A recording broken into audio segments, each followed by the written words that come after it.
ಇವತ್ತು ಮಧ್ಯಾಹ್ನದ ಊಟಕ್ಕೆ ಪಂಜಾಬಿ ಫೇಮಸ್ ರಾಜ್ಮಾ ಮಸಾಲ ಮಾಡಿದ್ದೆ. 8 ಗಂಟೆ ನೆನೆಸಿರುವಂತ ರಾಜ್ಮಾನ ಕುಕ್ಕರ್ಗೆ ಹಾಕ್ಬಿಟ್ಟು ಸ್ವಲ್ಪ ಉಪ್ಪು ನೀರು ಹಾಕ್ಬಿಟ್ಟು 8ರಿಂದ 10 ವಿಸಿಲ್ ಕುಗ್ಸ್ಕೋಬೇಕು.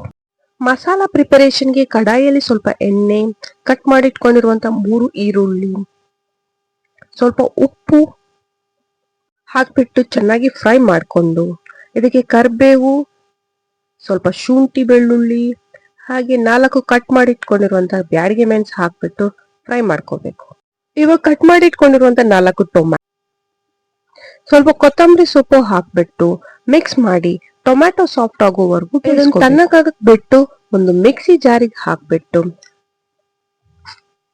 ಸ್ವಲ್ಪ ಅರಿಶಿನ, Kashmiri red chilli powder, garam masala, ಸ್ವಲ್ಪ ನೀರ್ ಹಾಕ್ಬಿಟ್ಟು ನುಣ್ಣಗೆ ರುಬ್ಕೋಬೇಕು. ಕಡಾಯಿಗೆ ಬೇಯಿಸ್ಕೊಂಡಿರುವಂತ ರಾಜ್ಮಾ, ರುಬ್ಕೊಂಡಿರುವಂತ ಮಸಾಲ ಹಾಕ್ಬಿಟ್ಟು ಒಂದ್ ಚಿಕ್ಕ ಪೀಸ್ ಬೆಲ್ಲ, ಸ್ವಲ್ಪ ಕಸೂರಿ ಮೇಥಿ ಹಾಕ್ಬಿಟ್ಟು ಒಂದ್ ಕುದಿ ಕುದಿಸಿದ್ರೆ ರಾಜ್ಮಾ ಮಸಾಲ ರೆಡಿ. ಬಿಸಿ ಬಿಸಿ ಅನ್ನಕ್ಕೆ ರಾಜ್ಮಾ ಮಸಾಲ, ಸೈಡಲ್ಲಿ ಸ್ವಲ್ಪ ಈರುಳ್ಳಿ, ನಿಂಬೆ ರಸ ಹಾಕೊಂಡು ತಿಂತಿದ್ರೆ ಆಹಾ, ಅದ್ರ ಮಜಾನೇ ಬೇರೆ.